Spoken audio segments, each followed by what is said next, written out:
तो चलिए आज के इस एक्सप्लेनर में हम सीधे उस दुनिया में गोता लगाते हैं जो हमारे चारों तरफ है। हम अक्सर उन चीज़ों पर ज़्यादा ध्यान नहीं देते जिन्हें हम छू सकते हैं या देख सकते हैं। लेकिन अगर हम वैज्ञानिक नज़रिए से सोचें तो ये पूरी दुनिया और इसकी बनावट सच में बेहद रहस्यमयी और अद्भुत है। आज का हमारा पूरा फोकस इसी बात पर रहेगा कि पदार्थ के भौतिक गुण धर्म क्या हैं, ये किन कणों से बना है और इसकी अलग अलग अवस्थाएं जैसे ठोस, द्रव और गैस आखिर कैसे काम करती हैं। तो इस सफर में हमारे मुख्य पड़ाव क्या होंगे? पहले हम समझेंगे कि पदार्थ आखिर है क्या, फिर हम इसके एकदम सूक्ष्म यानी माइक्रोस्कोपिक स्वरूप को देखेंगे। इसके बाद कणों के बीच होने वाले खेल यानी उनके आकर्षण और गति को समझेंगे और अंत में पदार्थ की 3 मुख्य अवस्थाओं पर बात करेंगे। चलिए बिना किसी देरी के अपने पहले हिस्से से शुरुआत करते हैं। आखिर ये पदार्थ जिसे हम अंग्रेजी में मैटर कहते हैं, है क्या? वैसे ये देखना बहुत ही दिलचस्प है कि आधुनिक विज्ञान के आने से पहले ही हमारे प्राचीन दार्शनिकों ने इस दुनिया को कितनी गहराई से समझ लिया था। भारत के प्राचीन विचारकों ने ब्रह्मांड की हर चीज को 5 तत्व में बांटा था: वायु, पृथ्वी, अग्नि, जल और आकाश। उनका मानना था कि सब कुछ, चाहे वो सजीव हो या निर्जीव, इन्हीं 5 तत्व से बना है। अब अगर हम इसे आज के वैज्ञानिक दृष्टिकोण से देखें तो कोई भी चीज जिसका अपना कुछ द्रव्यमान या मास होता है और जो कुछ जगह घेरती है यानी जिसका कोई आयतन होता है, उसे हम पदार्थ कहते हैं। मतलब आसमान में चमकते विशाल तारों से लेकर पानी की एक छोटी सी बूंद या यहां तक कि हम जो हवा सांस के रूप में लेते हैं, ये सब कुछ पदार्थ ही है। अब बढ़ते हैं अपने दूसरे हिस्से की तरफ और देखते हैं कि अगर हम इस पदार्थ को एकदम जूम इन करके बिल्कुल सूक्ष्म स्तर पर देखें तो क्या होता है।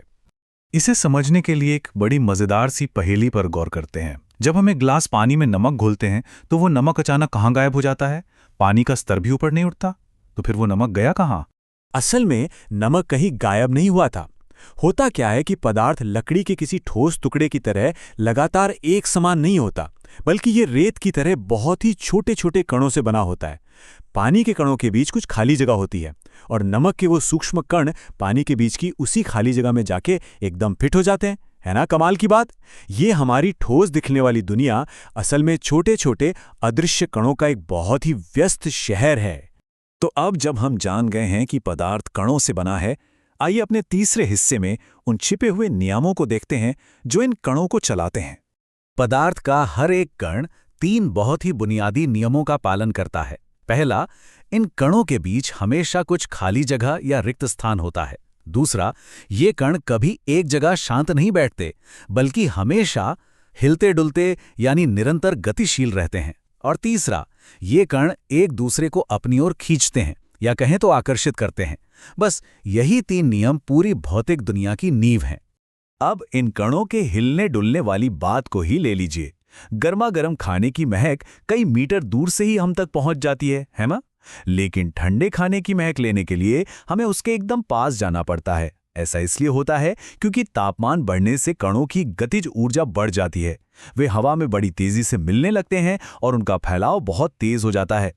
और कणों के बीच के आकर्षण बल को समझने के लिए जरा बिहू नर्तकों के इस उदाहरण को सोचिए। जैसे ये नर्तक एक दूसरे की कमर को मजबूती से पकड़कर एक चेन बनाते हैं, ठीक वैसे ही पदार्थ के कण भी एक अदृश्य बल के जरिए एक दूसरे को कसकर पकड़े रहते हैं। लेकिन ध्यान देने वाली बात यह है कि ये खिंचाव हर चीज में एक जैसा नहीं होता।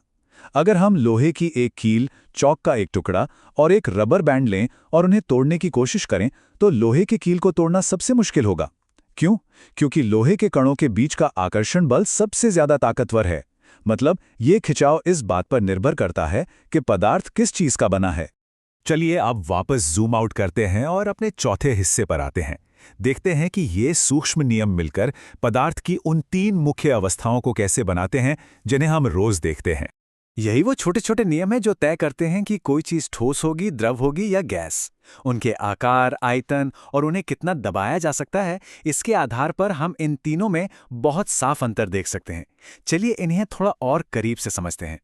सबसे पहले बात करते हैं ठोस की, यानी सॉलिड्स की। ठोस पदार्थ अपना आकार इतनी मजबूती से इसलिए बनाए रखते हैं क्योंकि उनके कण एक दूसरे को बहुत जोर से खींचते हैं और उनके बीच खाली जगह ना के बराबर होती है। इनका एक पक्का आकार और फिक्स आयतन होता है। हम इन पर कितना भी जोर लगा लें, ये अपना आकार आसानी से नहीं बदलते, इसीलिए ये बहुत कठोर होते हैं। पर यहाँ एक दिलचस्प सवाल दिमाग में आ सकता है। अगर स्पंज एक ठोस है तो हम उसे अपने हाथों से कैसे दबा लेते हैं? इसका जवाब बड़ा ही सिंपल और शानदार है। स्पंज के अंदर बहुत ही छोटे छोटे छेद होते हैं जिनमें हवा भरी रहती है। जैसे ही हम उसे दबाते हैं वो हवा बाहर निकल जाती है और इसीलिए वो दब जाता है, पर असल में वह रहता ठोस ही है। अब आते हैं द्रवों पर, यानी लिक्विड्स। ये बड़े ही कमाल के होते हैं क्योंकि इनके कणों में ठोस के मुकाबले थोड़ी ज्यादा आज़ादी और खाली जगह होती है। इनका अपना कोई फिक्स आकार नहीं होता।